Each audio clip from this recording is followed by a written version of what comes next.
Act 1 opens with the murder of a woman named Maureen Lyon, played out in sound only. The action then moves to Monkswell Manor, recently converted to a guest house and run by a young couple, Molly and Giles Ralston.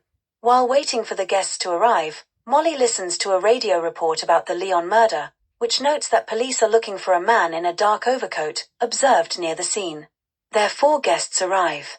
Christopher Wren is an unkempt, flighty young man. Giles reacts strongly to Wren with instant dislike and Molly with instinctual trust. Mrs. Boyle and Major Metcalfe then arrive together in a taxi from the station. Mrs. Boyle complains about many things. Metcalfe is an amiable ex-military man. Miss Casewell, a mannish young woman, is the last of the booked guests to arrive, before an unexpected 5th party appears. Identifying himself in a foreign accent as Mr. Paravicini, he tells the Ralstons his car has overturned in a snowdrift. He remarks that the snow has blocked the roads and that the denizens of the house are trapped. Uneasy about Paravicini's manner, Molly nevertheless places him in the last remaining room. The next afternoon the guest house proves to be snowed in, and the residents are restless. Molly answers the telephone to Superintendent Hogben of the Berkshire Police. Hogben tells her that he is dispatching Sergeant Trotter to the guest house, and that the Ralstons must listen carefully to what Trotter has to tell them. The Ralstons wonder what they could have done to garner police attention.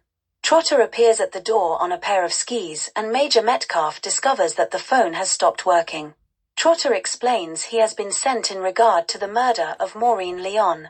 In a story loosely based on the real Dennis O'Neill case, the dead woman and her husband had mistreated their 3 foster children, resulting in the death of the youngest. Both adults were imprisoned for their actions. The husband died in Gale, while the wife served her sentence and had been released, only to be found strangled. Police suspect the elder boy of the abused children, who would now be 22, of being the killer. Trotter reveals that a notebook found at the murder scene contained the address of Monkswell Manor and the words 3 blind mice.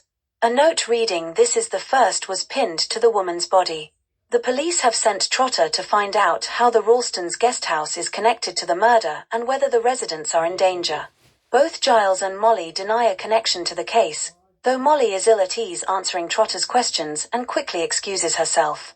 Trotter asks each of the guests to explain why they are at Monkswell Manor and any connection they have to the foster children.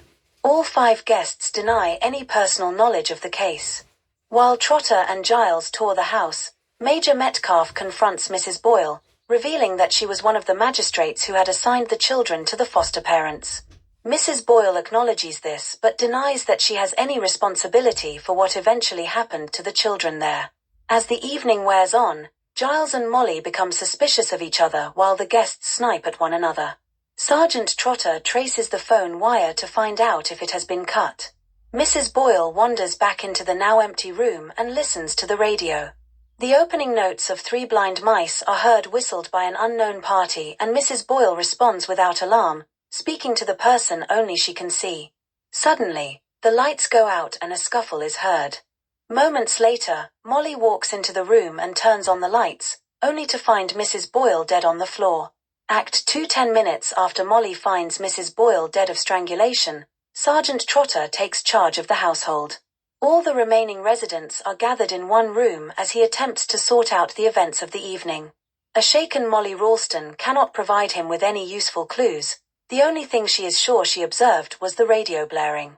Frustrated, Trotter points out that their lives continue to be in danger. A 3rd murder could very well happen, given the notes left with Maureen Lyon. He insists that everyone tell him where they were when Mrs. Boyle was murdered. As each person recounts his or her whereabouts, Trotter takes them to account for inconsistencies or weaknesses in their stories. Finally, he declares that everyone in the house had the opportunity to commit the murder, since each of them was alone at the time. Giles counters that while 7 people in the house lack alibis, only one fits the description of the man the police suspect to be the murderer, Christopher Wren. Wren insists that it is all a frame-up, and Trotter acknowledges that he lacks any evidence pointing to Wren in particular. Molly later pulls Trotter aside. Trotter says that while the police suspect the elder boy to be the killer, the dead boy also had relatives and loved ones who might be interested in revenge. The children's father, an army sergeant, for example, or the dead boy's sister, who would now be a young woman. Trotter notes that Metcalfe or Paravicini could be the father, Miss Casewell or Molly could be the sister, and Giles could be the elder boy. Molly, aghast, objects to the notion that either she or Giles could be a murderer, but Trotter forces her to admit that they know little about each other's pasts. Molly soon finds herself in conversation with Christopher Wren, who confesses that he is actually an army deserter hiding from his past under a false name. Molly acknowledges that she, too, is running away from her past. Despite the trust Christopher and Molly are forming, he and Giles each suspect the other and nearly come to blows over Molly. The situation is only diffused by the arrival of Paravicini, who tells the company that Trotter's skis are missing. Trotter again calls an assembly of the household, declaring that he now intends to check the alibis everyone provided to him after Mrs. Boyle's murder. They will reenact the murder, with each member of the household acting out another's alibi. Trotter's hope is that while most of the alibis will be verified, one will be proved impossible. Each person is to go to his or her assigned position and stay there until summoned back by Trotter. The household obediently disperses, leaving Trotter alone on stage. After the role-players scatter, Trotter sits for a moment before calling for Molly. He tells her that she has risked extreme danger by not identifying herself to him. He now knows that she was once the schoolteacher of the doomed Corrigan children. She failed to answer a letter the younger boy sent her at the time, begging to be rescued from the farm. Molly protests that she had been seriously ill when the letter arrived and was unable to even read it until well after the boy was dead. To this day, she says, she is haunted by her failure to help the children out of their circumstances. Trotter takes a gun out of his pocket and points it at Molly, telling her that she had only assumed him to be a policeman based on the telephone call. He had in fact impersonated Hogben, then cut the telephone wires himself upon arriving at the house. Trotter is actually Georgie, the elder Corrigan brother, and he intends to take his revenge on Molly.